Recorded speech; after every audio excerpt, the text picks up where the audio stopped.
Here are my top 5 rides at Universal's Epic Universe, excluding About the Ministry, which I unfortunately have not gotten to ride yet. But starting at number 5 is Minecart Madness over Nikon Country.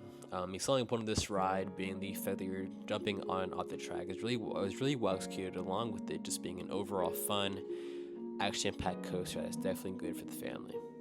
So coming in at number 4 is staying in Super Nintendo World is Mario Kart Bowser's Challenge. Growing up playing so many of the Mario games, which is really cool and awesome to see so much of that come to life for the very first time.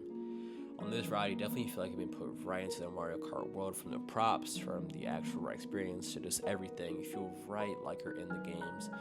And the way it uses our to reality is definitely nothing like I've seen before on any ride. Warning though, there is a lot going on for this ride, but still just an overall fantastic family attraction. Now beginning the top 3 is Hiko Swing Gliders. Over at How to Train Dragon Isle of Berg, Hiko Swing Gliders is just an overall fantastic coaster with even a few intense moments you might not expect. This being a family coaster, this ride is just so very smooth and holds a beautiful setting, gliding along Isle of Berg and even along the water.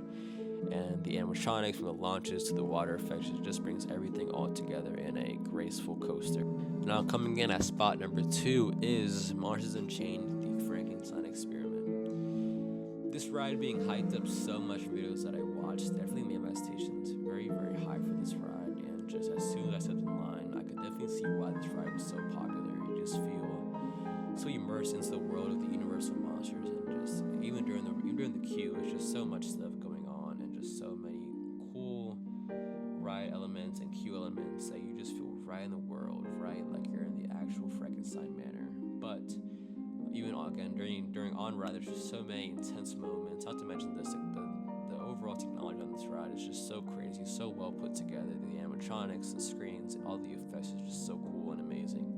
Definitely makes for an overall intense, fun experience. Definitely not for families though, but still an intense, fun ride.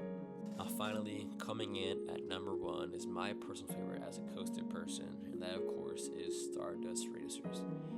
Being my first ever dueling coaster, it was just so cool and amazing to experience the feeling of racing while on a roller coaster. The dueling elements and jam-packed ejector airtime and intensity made it for one of, if not the most fun experience I've ever had on a coaster before.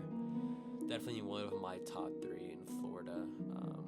That being probably Iron Gwazi, Velocicoaster, and of course Stardust Racers. But just still overall an elite coaster. Just so much fun elements to that. Greenside being